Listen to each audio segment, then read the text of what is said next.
the 11th of June 2022.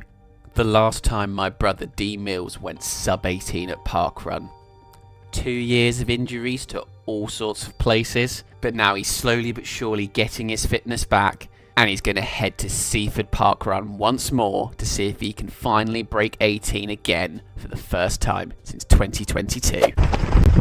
And away we are, ladies and gentlemen, on a beautiful, pretty sunny morning at Seaford. It's been very grey and rainy for recent months, so makes a big change, and D-Mills is getting off to a big old start here, 3:18 per kilometre, and he's in 5th place at the moment. You can just see that guy to the right coming through. There is someone off quite a way ahead at the moment, so they've gone up at a fair rate of knots, but Damo is just sitting in 5th at the moment, easing the pace back after that opening surge. And to get a sub 18, he will need to average 3:35 per kilometre, so you can keep an eye out on that pace in the bottom left of the screen. Up into 4th position now, and I can sort of tell from the body language of the guy in 2nd that I think, we'll be making our way through pretty soon. The guy just ahead of Damo, who's moving through into 2nd now, looking at the moment to be pretty strong, so Damo's going to want to probably stay with him for the time being. 3rd position is his, and can I just say, look at those waves lashing up against the pebbles on the right.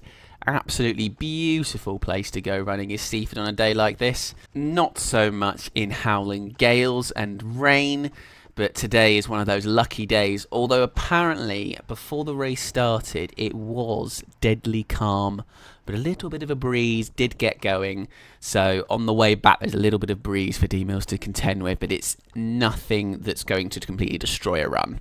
And he's currently looking pretty good. He's just below the goal pace at the moment, 3:34 per kilometre at the moment, and he's having a little sniff at getting to 2nd, and it looks like the leader's very much falling apart. That is the body language of someone that's gone out very, very hard and is having to dial it back because they know they're not going to make it to the end. And actually, I think it's a kid there. The kid's absolutely flown off, and is about to be overtaken by D Mills here, and Damo is taking the lead, teaching him a right old lesson. I don't think that runner there is in the race, and also a little bit of a surge there by D Mills where it looks like it from the camera, but the speed actually isn't going up too quickly. But at 660 metres gone, D Mills is in the lead. Can he stay there? The sun is shining. He's in the lead. It's one of the most stunning days of the year 2024 so far, and everything is... Oh, what? Where has he come from? That, everyone, is Ed, the sorcerer of Seaford.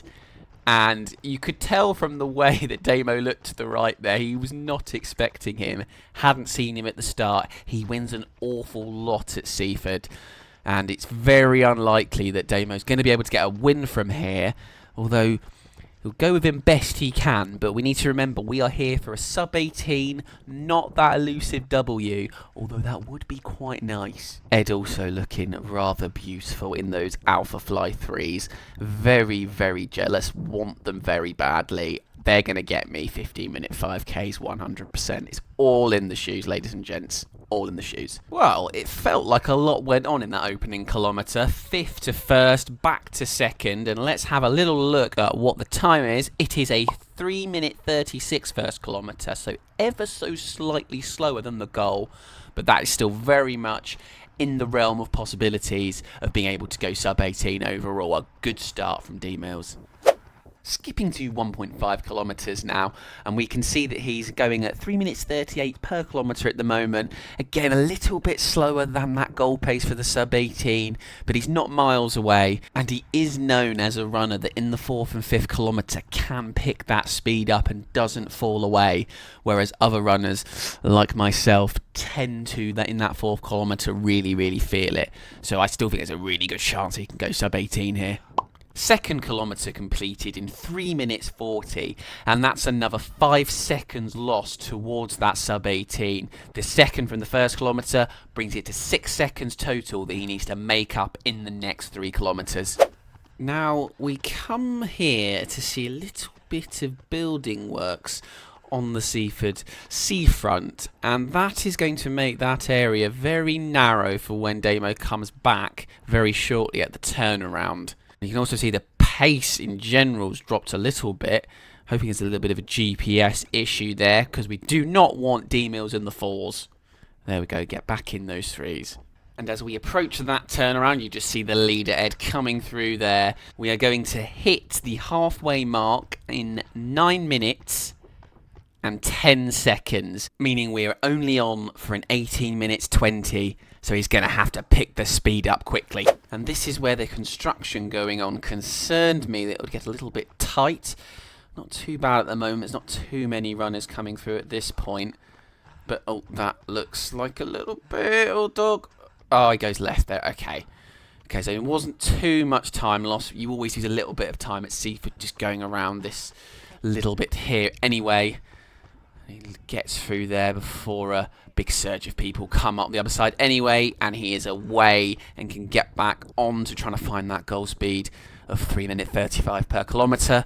We will just stay with it until that third kilometre, because we're almost there, and see what he manages to get. He's picking it up into the 3 minute 40s at the moment, and he's going to come across 3 kilometres in 3 minutes and 45 seconds. That's another 10 seconds lost, 16 seconds overall. So 16 seconds to be made up in the final 2 kilometres. It's not impossible. We've seen some great things from this young man, but can it be done? You can see in the bottom left he is starting to rally somewhat, 3 minutes 31 per kilometre, but he's going to have to keep that going for the next 2 kilometres, and then he'll still need a kick to get the job done. 3.25 kilometres now, and he's still in the low 3 minute 30s, and he has to be, or he's got absolutely no hope. Desperately just trying to get to that 4th kilometre point, keeping this speed before that final kilometre, where he always tells me it doesn't count, and he just gets a free surge. Let's see if that happens. 3.7 kilometres now, and he's gagging for that 4th kilometre marker. He's just slipping into the 3 minute 37s now.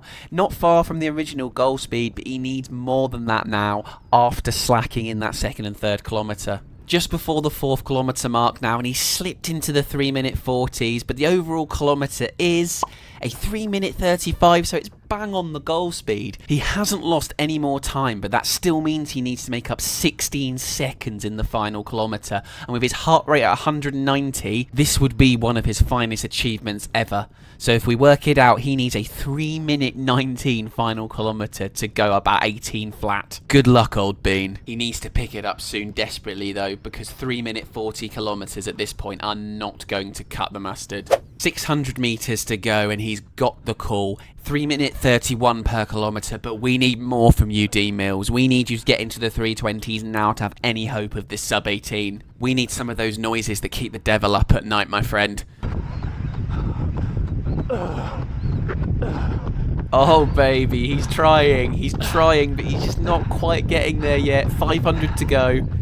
200 metres to go. He's finally broken into the 320s, then the 310s. Come on, D-Mills, do it for all your fans all over the country. Can you get a sub 18? I think it's going to be very tight. You would have needed a 26-second 200 metres there, but I know you can give it absolutely everything and get as close as possible. You can see the finish line. Your head's Paula Radcliffing all over the place. You love to see it. A few seconds to go. Can you just creep into the 3 flats maybe just at the end there? 3 minute 13. Not quite into the 3 flats, and it's an 18:10 across the line for D-Mills. He rallied at the end there to make it a 3 minute 29 final kilometre, and there we have the official results, an 18:10 P2 for D-Mills behind Ed, who got a 17:37. A top effort from the lad. He's only 40 seconds away from his PB now, doing not much distance currently. Tune in on Thursday to see him run the Eastbourne Half Marathon for a little tester before he does the London Marathon in April. Also, tune in at the weekend where I'm going to be doing a park run, and I'm not sure if it's going to be a full-out park run in normal shoes or I'm going to be doing it in some 70s Nike trainers, but you don't want to miss it. See you soon, everyone.